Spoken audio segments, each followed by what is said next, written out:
Sobat Tani, selamat datang di Itani, Informasi Pertanian. Di episode kali ini kita akan membahas sesuatu yang sering dianggap sepele tapi sebenarnya penting, yaitu sisa sayuran yang ada di dapur. Padahal jika dimanfaatkan dengan baik, sayuran ini masih bisa tumbuh.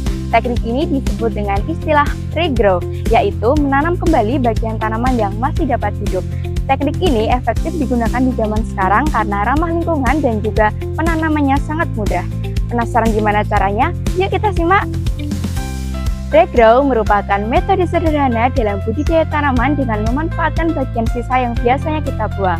Bagian ini seperti akar, pangkal batang, dan juga daun atau potongan tertentu ternyata masih memiliki kemampuan untuk tumbuh kembali. Contohnya seperti sawi, daun bawang, seledri, dan juga kangkung. Dengan bantuan air dan cahaya matahari, bagian-bagian tersebut masih dapat menghasilkan tunas baru dalam waktu yang sangat singkat. Teknik ini menjadi bukti bahwa bertani tidak harus selalu dimulai dari benih. Regrow juga menjadi salah satu langkah kecil dalam mendukung pertanian berkelanjutan. Keunggulan utama dari regrow adalah kemudahannya. Tidak membutuhkan lahan yang luas, bahkan dapat dilakukan di tempat seperti dapur, jendela, dan juga kamar kos. Alat yang digunakan dalam teknik regrow pun sangat sederhana dan mudah didapatkan, seperti botol bekas dan juga aqua bekas. Kemudian untuk cara menanamnya, cukup meletakkan bagian tanaman yang akan ditanam, kemudian ditutup dengan tanah.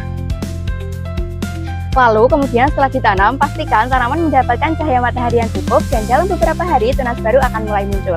Metode ini sangat cocok bagi pemula karena mudah dilakukan di mana saja dan kapan saja.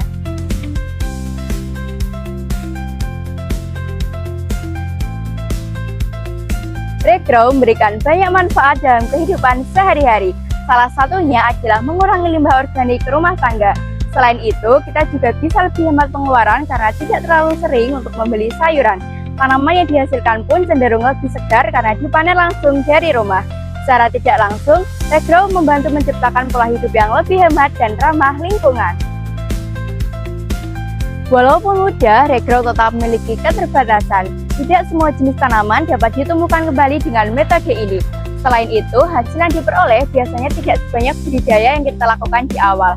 Namun demikian, regrow tetap memiliki potensi besar sebagai langkah awal menuju kemandirian pangan. Jika dilakukan secara konsisten, kebiasaan kecil ini akan membawa perubahan yang sangat besar. Terlebih, di era sekarang, kesadaran akan pentingnya lingkungan akan terus meningkat. Dari pembahasan tadi, kita dapat melihat bahwa regrow adalah cara sederhana dengan manfaat yang luar biasa. Hanya dari sisa dapur, kita bisa menghasilkan tanaman baru yang sangat bermanfaat. Hal ini menjadi bukti bahwa pertanian dapat dimulai dari hal-hal yang kecil. Mari mulai dari sekarang kita manfaatkan sisa tanaman yang ada di rumah. Terima kasih sudah menonton dan sampai jumpa di Itani episode selanjutnya.